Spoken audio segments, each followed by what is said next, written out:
దేవుని పిల్లలుగా ఉంటున్నటువంటి మనం దేవుని పిల్లలుగా ఉండాలని నిర్ణయించుకుని బాప్తిసం పొంది దేవుని సంఘంలోనికి వచ్చిన మనము దేని కంట్రోల్లో ఉండాలని చెప్తున్నాడు? కళ్ళెము యొక్క కంట్రోల్లో ఉండాలి. కళ్ళెము అంటే ఇక్కడ మనుషులకు ఉండే కళ్ళెము దేవుని వాక్యం.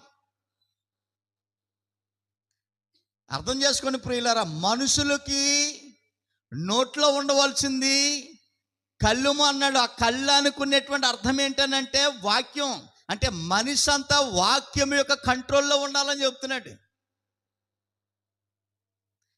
గుర్రము కళ్ళెము యొక్క కంట్రోల్లో ఎలాగైతే ఉంటుందో మనిషి వాక్యం యొక్క కంట్రోల్లో ఉండాలి. అప్పుడే తన భక్తి ప్రయోజనకరంగా ఉంటుంది. లేకపోతే నీ హృదయాన్ని నువ్వే మోసం చేసుకుని నువ్వు చేసే భక్తి ఏమైపోతుంది? ఇక్కడ వ్యర్థం.